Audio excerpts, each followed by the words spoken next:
pada siang hari ini hujan, ya harus tetap semangat. Ya, tidak boleh goyah dalam belajar, harus tetap semangat. Ingin ngabsen dulu. Coba hadir semua atau tidak ini?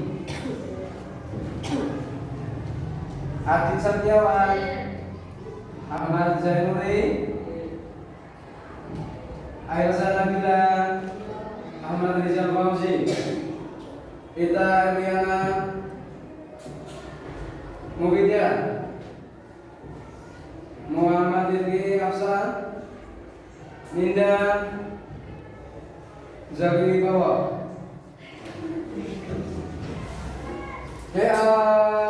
Pada pertemuan kali ini, materi yang akan kita bahas, adalah tentang masih hadis, yaitu tentang pengertian hadis, ya. Kompetensi dasar yang harus kita capai. Perlu kalian lihat dulu dan perlu diingat.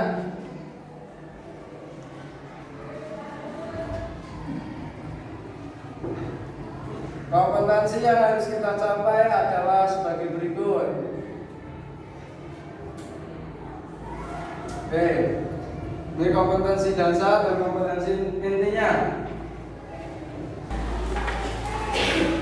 Yang pertama, kalian dituntut harus bisa menerima Al-Quran dan hadis sebagai pedoman hidup manusia. Yang kedua, menjalankan sikap tanggung jawab dalam berperilaku. Yang ketiga, memahami kedudukan dan fungsi Al-Quran hadis dalam Islam. Yang keempat, menyajikan kesimpulan tentang kedudukan dan fungsi Al-Quran dan hadis dalam Islam. Itu kompetensi dasar yang harus kita capai dalam bab 1 ini. Kemudian sebelum kita memasuki pelajaran, kemarin Bapak Guru sudah memberikan tugas kepada kalian, yaitu berupa tugas kelompok tentang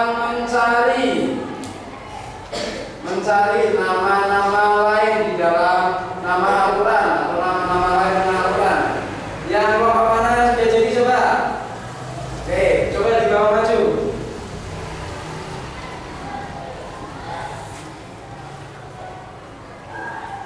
Terima kasih. Oke, di sini sudah ditemukan, ya. Kemarin sudah, yang belum nanti diusahakan secepatnya mencari tugas kelompok, ya. Ini sudah ditemukan sebanyak 55 nama. Mungkin nggak perlu saya sampaikan semua, sedikit saja, ya. Nama lain di dalam Al-Quran itu sangat banyak sekali, jumlahnya 55. Masih ingat kan? Bahkan kemarin berapa jumlahnya kalau dalam ensiklopedia? 78, ya, jumlahnya 78. Nah, ini yang menurut Imam Asy'ari jumlahnya 55. Salah satunya, ya, ada kitab, kemudian ada Mubin, ada Quran, ada Karim, ada Kalam, ada Nur, ada Huda, ada Rahman, ada Furqan, ada Syifa. Nah, Syifa. Ya, Syifa, apa itu Syifa? Siapa yang tahu, coba Syifa? Oh, obat, obat. Syifa itu obat. Nama lain dalam Al-Quran adalah Syifa. Artinya Al-Quran ini bisa menjadi obat. Ya, Al-Quran bisa menjadi obat. Benar, ya. Kalau kita lagi galau, ya, biasanya kita kadang galau, toh. Kalau jari ini diputusin mantan, kalau diputusin mantan, diputusin siapa? Pacar. Masa kecil lebih pacar? Masa kecil punya pacar?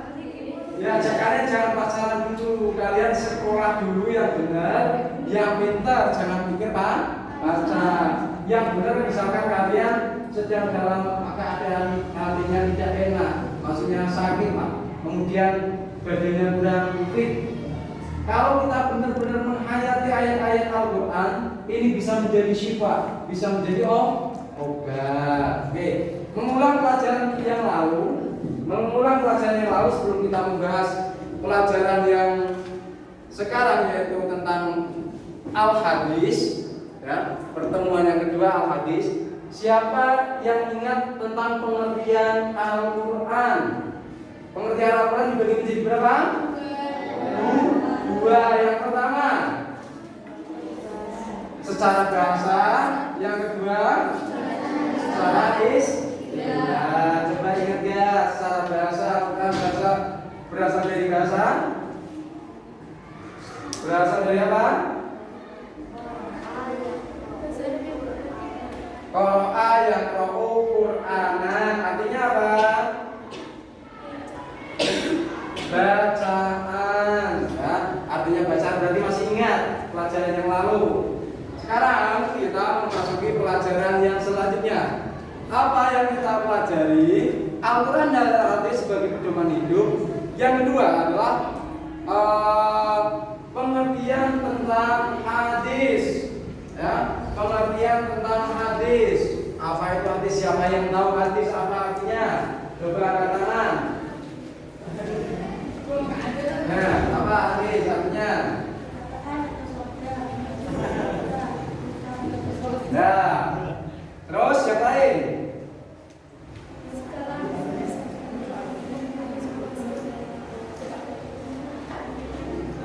Segala apa yang disandarkan kepada Nabi Shallallahu Alaihi Wasallam dari perkataan, perbuatan maupun takrir. Oke, pengertiannya seperti ini hadis. Hadis berasal dari bahasa Arab, yaitu al-hadis atau hadisun. Artinya baru, muda, kemudian cerita dan riwayat dari Nabi Muhammad SAW atau berita. Adapun menurut istilah, hadis memiliki dua pengertian secara garis besar. Yang pertama menurut ulama ahli hadis.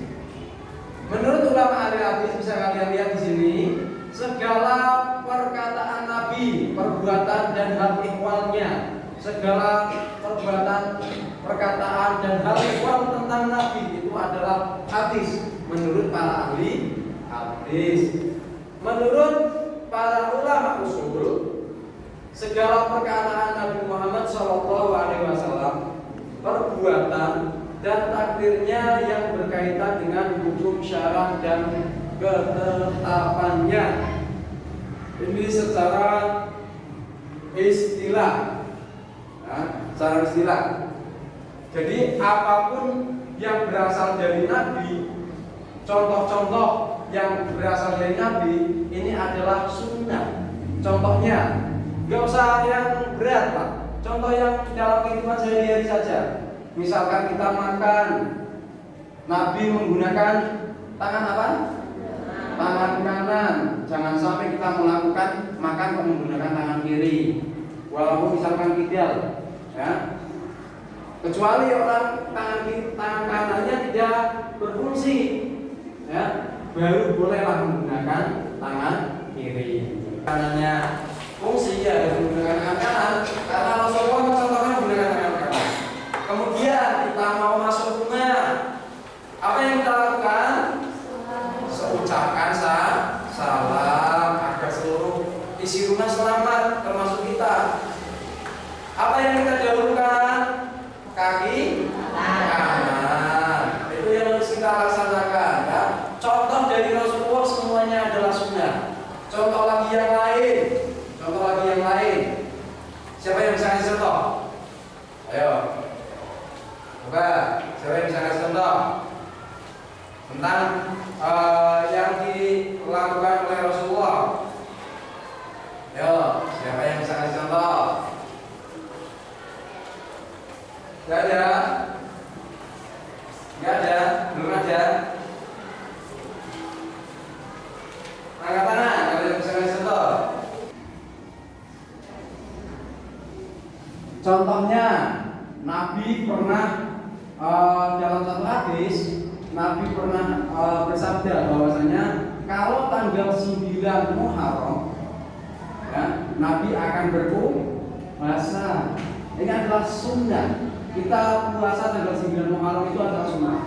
Nah, itu contoh dari Nabi. Kemudian hadis ini adalah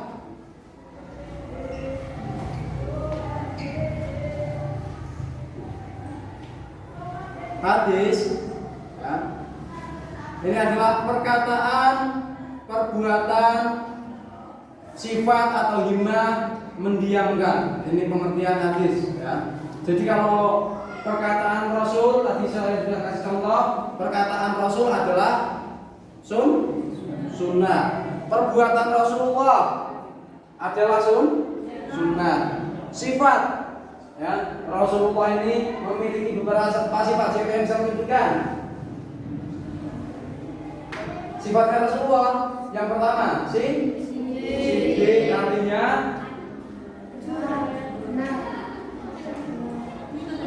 sidik artinya amanah artinya. Yang kedua apa? Yang kedua amanah. Oke. Amanah artinya apa? Itu saya.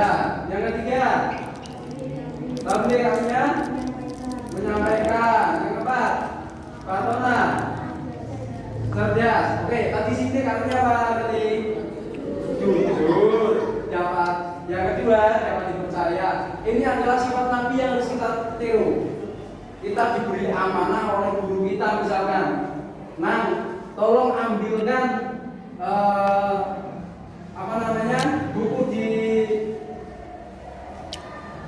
ruang guru misalkan kita tolong diambilkan, benar-benar diambilkan jumlahnya berapa, jangan sampai dikurangi. Ini amanah.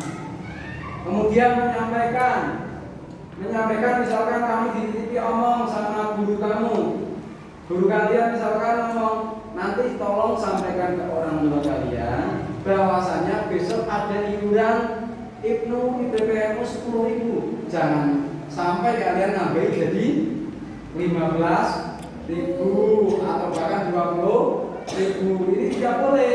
Ini namanya bukan tabligh dan juga bukan amanah. Kalau yang namanya amanah dapat dipercaya. Tabligh menyampaikan apa adanya. Rasulullah menyampaikan Al-Quran dengan begitu semuanya disampaikan. Kejujuran Rasulullah semuanya disampaikan kepada kita. Kemudian yang selanjutnya mendiamkan. Misalkan yang mendiamkan ya, ada sahabat-sahabat Nabi ya, sahabat-sahabat Nabi ini melakukan suatu hal dan hal itu tidak dilarang Rasulullah, maka hal tersebut adalah sunnah. Contohnya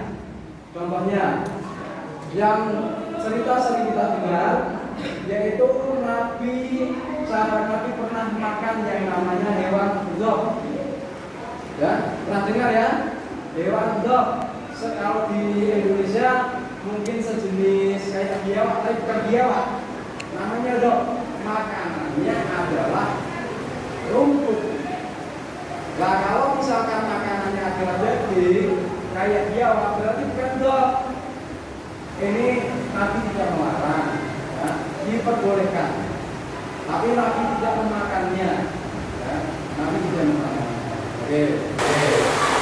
Contohnya ya. Kemudian bagian hadis. Hadis yang disandarkan kepada Nabi Muhammad Sallallahu Alaihi Wasallam. Apa yang jelas Sallallahu Alaihi Wasallam? Berupa perkataan, perbuatan, takdir, maupun beliau memiliki 3 bagian. Yang pertama sanad. Ya, ingat hadis itu namanya ada sanad. Sanad adalah silsilah orang-orang yang menghubungkan kepada matan hadis. Ya, sanad nanti saya kasih contoh hadisnya biar kalian tahu sanad itu yang seperti apa. Kemudian matan, ingat matan bukan mantan. Ya. Nanti kalian ingatnya matan, ya matan. Matan adalah perkataan yang disebut pada akhir sanad. Kemudian rawi adalah orang-orang yang menerima hadis kemudian mengumpulkannya dalam suatu kitab. Contohnya perawinya adalah Imam Bukhari, Imam Muslim. Kalau sanadnya misalkan dari Abu Hurairah, dari sahabat Nabi, dari sahabat Nabi, dari sahabat Nabi, jadi namanya sanad. Nah, kalau mata tadi perkataan yang disebut pada akhir sanad itu namanya bagian-bagian hadis. Ini pengenalan saja. Untuk lebih spesifikasi lagi nanti kalau kalian belajar ilmu hadis, ya insya Allah bisa. Ya, gitu. Oke. Kemudian misalkan ada orang-orang yang mendustakan satu hal, satu perkara itu atas nama Nabi, maka orang tersebut mengarang, misalkan orang tersebut mengarang hadis atas nama Nabi, orang tersebut ganjarannya mati neraka. Bisa dilihat hadis Rasulullah dari Imam Bukhari dan Imam Muslim.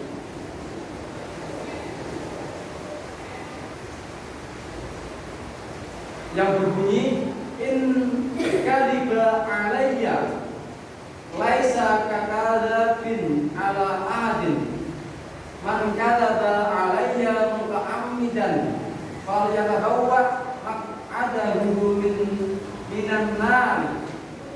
Sesungguhnya berdusta atas namaku tidaklah sama dengan berdusta pada selain itu. Barang siapa yang berdusta atas namaku secara sengaja, maka adalah dia menempati tempat duduknya di neraka. Oke, jadi kita usahakan jangan sampai kita mengarang-arang cerita atas nama Rasulullah. Misalkan bersumpah atas nama Rasulullah padahal Rasulullah tidak mengajarkan. Ini tidak boleh. Karena apa? Karena Rasulullah sudah mengancam orang yang berdusta atas nama Nabi ini tempat duduknya di neraka. Bukan di neraka terus jago-jagoan, ngopi, rokokan, bukan seperti itu ya. Tapi di neraka itu siksaan, maksudnya seperti itu. Siksaan yang luar biasa.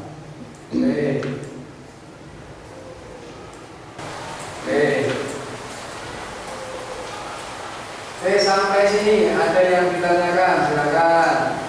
Kalau ada yang mau ditanyakan.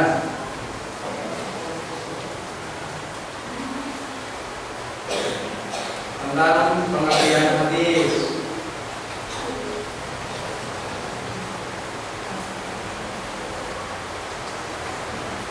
Tidak ada. Kalau tidak ada, saya yang bertanya. Ya, kalau tidak ada yang bertanya, kalau ada yang bertanya silakan ke tengah.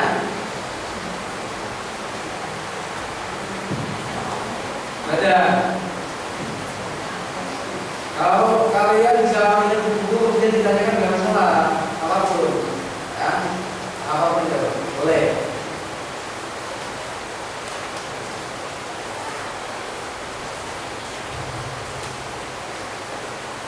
Coba saya tanya.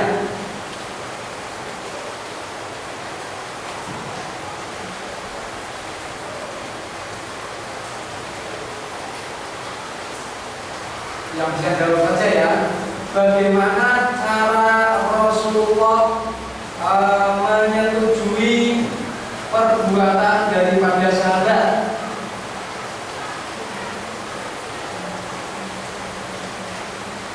Bagaimana cara Rasulullah atau sikap Rasulullah menyetujui perilaku atau perbuatan para sahabat? Coba jawab. Ya. Yang pertama dia dengan syaratnya, terus dengan cara tersenyum. Yang ketiga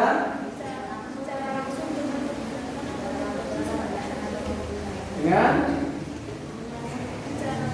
bicara langsung ya, atau memuji hal tersebut. Itu adalah 3 cara yang dilakukan Rasulullah dalam menyetujui perbuatan sahabat. Oke, bisa kalian buka di buku materinya ya. Loh, yaitu ada 3 dengan cara diam, cara tersenyum, cara langsung. langsung. Kemudian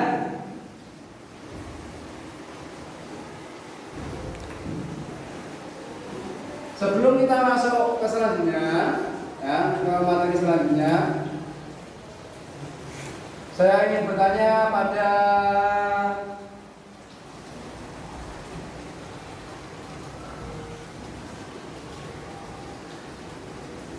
Hilda, Hilda, ada Hilda?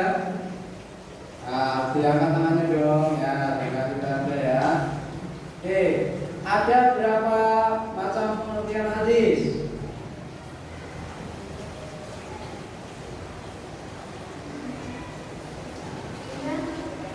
Ada 5.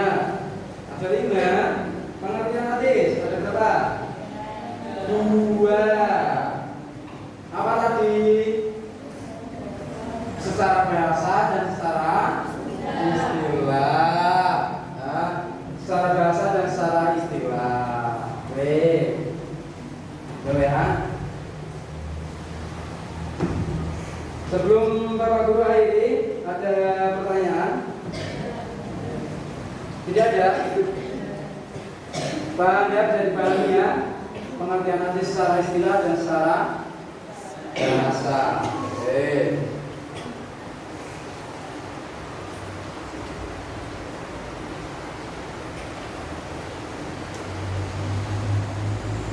Jadi kalau tidak ada pertanyaan, nanti Bapak Guru kasih tugas lagi untuk bisa kalian cari biar kalian paham, ya, biar kalian paham tentang sanad, matan, dan rawi. Apa itu sanad, matan, dan rawi? Nah, kelompoknya masih sama saja seperti kemarin, biar mudah. Nah, biar mudah agar kalian kerjasamanya masih seperti sama menurut yang kemarin yang belum selesai, dan sekarang ditambah lagi untuk pengertian mencari sanad, matan, dan rawi itu seperti apa. Contohnya satu-satu aja teman-teman ya. Oke. Sebelum Bapak akhiri, ada pertanyaan? Tidak ada, tidak ada ini. Paham? Insya Allah. Oke, kami tahu sudah paham. Ingat belajar, bukunya dibaca, materi yang sudah Pak Guru sampaikan dan Pak Guru berikan dibaca, diulangi biar kalian paham. Nanti kalau ditanya pas tes juga bisa menjawab. Ya. Kalau tidak ada pertanyaan, kita akhiri dengan membaca